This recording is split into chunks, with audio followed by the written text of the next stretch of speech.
बिस्मिल्लाहिर्रहमानिर्रहीम। अस्सलातु वस्सलामु अलैका या रसूल अल्लाह व अला आलिका व अस्हाबिका या हबीब अल्लाह। अस्सलामु अलैकुम मुअज़्ज़ज़ नाज़रीन व सामीन। उम्मीद करता हूँ कि आप सब अल्लाह के फजल व करम से ठीक हैं और अल्लाह ताला से दुआ करता हूँ कि अल्लाह ताला आप लोगों को खुश व खुर्रम रखे और आप लोगों की तमाम तकालीफ परेशानियों को दूर फरमाए। आज की वीडियो का अनवान है मैयत का कब्र में तिलावत कुरान करना।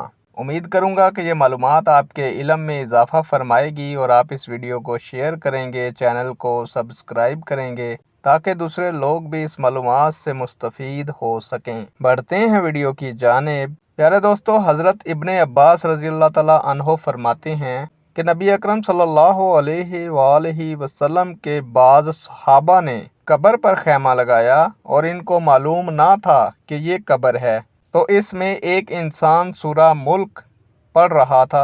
हजूर सल्लल्लाहु अलैहि वसल्लम तशरीफ़ लाए तो अर्ज़ किया इस किस्से के मुतल्लक, तो आप सल्लल्लाहु अलैहि वसल्लम ने फरमाया ये सूरा अजाब को रोकने वाली और अजाब कब्र से निजात दिलाने वाली है। यानी प्यारे दोस्तों, अगर मैयत नेक है तो वो कब्र में भी कुरान पाक की तिलावत करती है। सुबहान अल्लाह। नेक दुआओं के साथ आपसे इजाज़त चाहूँगा। अल्लाह ताला आपका और मेरा हामी नासिर हो। अल्लाह हाफिज़।